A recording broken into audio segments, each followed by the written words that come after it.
There's a few things in life you don't want to fumble, and towards the top of that list is the fish fry. After you watch this video, you'll have everything you need to produce the most crispy, flavorful, flaky, delicious fried fish. Meet me in the kitchen, let's make it happen. All right, people, first things first, let's talk about these ingredients.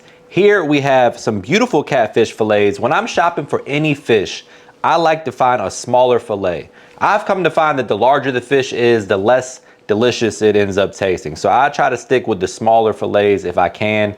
You do your own thing, but this is what I'm recommending right here. Nice, clean, smaller on the smaller side catfish fillets. We're gonna fry them up in a mixture of yellow cornmeal and flour. We're gonna use eggs and hot sauce and mustard as our binder. We're gonna season it up with a little lemon, some AP, some Cajun seasoning, and I'm gonna show you guys the most delicious tartar sauce you've ever had in your life. All right, guys, we got 2 eggs in here. We're gonna go ahead and start whisking them up. I'm going in with 2 to 3 tablespoons of yellow mustard and a tablespoon, maybe a little bit more of hot sauce, depending on your heat tolerance. I'm gonna start whisking these eggs. This is gonna act as a binder, and it's gonna add some flavor to our fish. Now, if you're one of those people that don't enjoy the flavor of fish and you say you don't like the fishy taste, so to speak, there is a such thing as a fishy taste. Typically, that fish is probably on its last leg.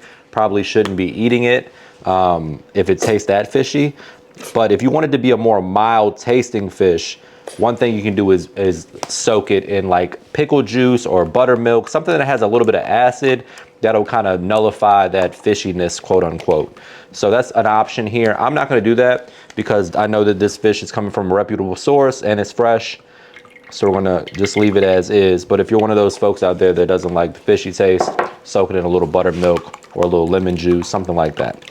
So we got mustard, we got hot sauce, we have eggs. I'm gonna add some AP seasoning and some Cajun seasoning. And we're also gonna season our dry ingredients as well. Gonna be flavor all the way through. And if you follow this recipe, you can't miss at the fish fry, I promise.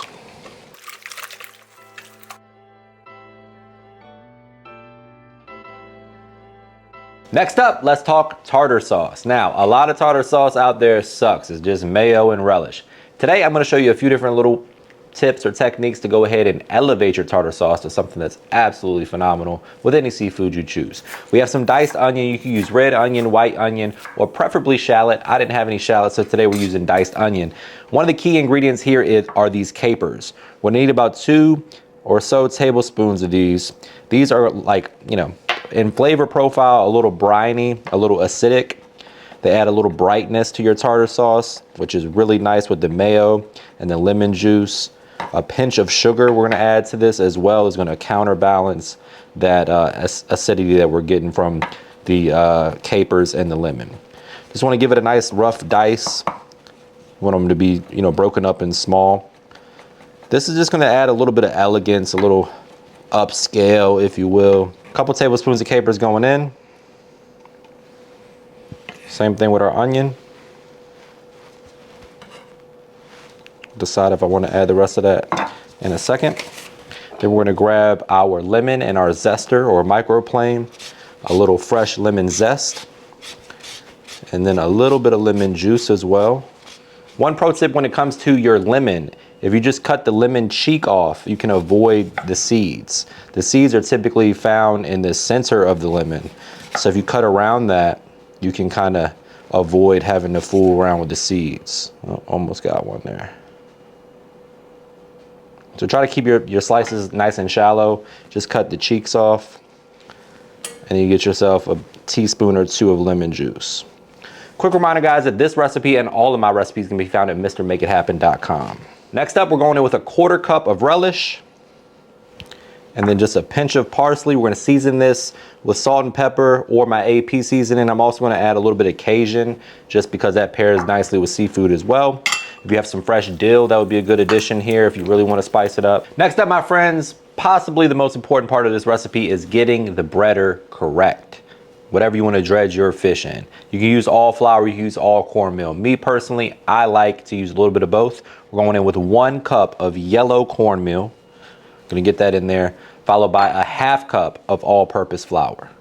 Gonna add that to the party as well. You can double this recipe for a larger fish fry. We're keeping it pretty simple today. We got those 2 ingredients in there. Now it's time to add some seasoning. I'm going in with about a half a teaspoon or so of chicken bouillon powder. This is going to enhance the flavor, add a little MSG. Great with fried food, right?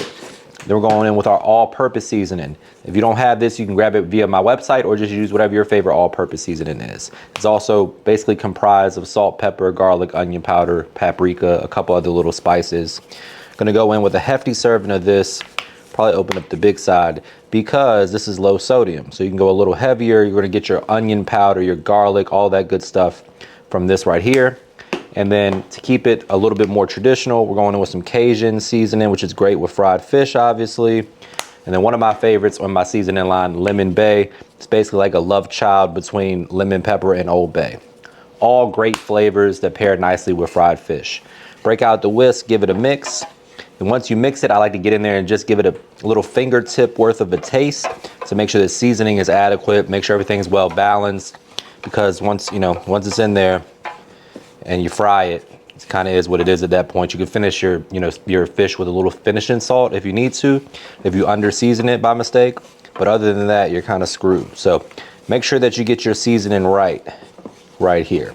And for that, you can visit my website, MrMakeItHappen.com, get all the specifics of this recipe. Guys, so when it comes time to bread the fish, we're working with 1 wet hand, 1 dry hand. You want to really work it in to the seasoned flour and cornmeal.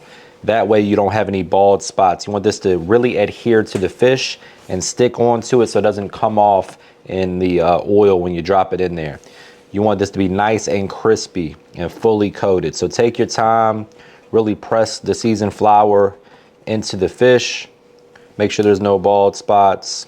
Knock off any excess and then put it on a sheet pan with aluminum foil while your temperature on the oil comes up to 350 degrees.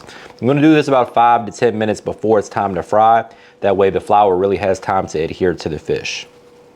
All right guys, our temperature's up to 360, which is perfect because once we add the fish in, it's gonna drop the temperature a little bit. I'm gonna do 2 pieces at a time. That way I don't overcrowd it. We wanna keep these nice golden brown and beautiful. Mostly so you guys will click on that thumbnail. Don't move them too much. Another pro tip is I don't like to use tongs if you don't have to. So I got my spider here. This is gonna be what I'm gonna use to move around the fish, flip it and scoop it out. Tongs have a tendency to kind of tear up the breading, can break apart a little bit, and that's what you wanna avoid. You wanna make sure they're not sticking to each other or sticking to the bottom. Just kind of move them around just a little bit. Don't bother them too much and just let them cook.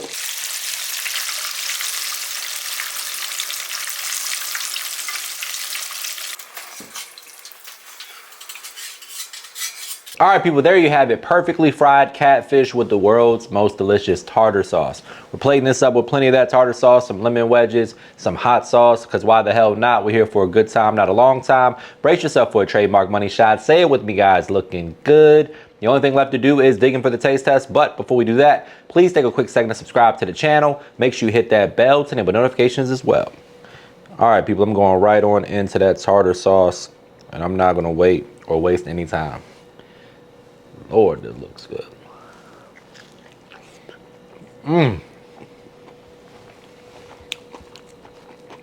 That tartar sauce. And one more dunk. You guys gotta try this one.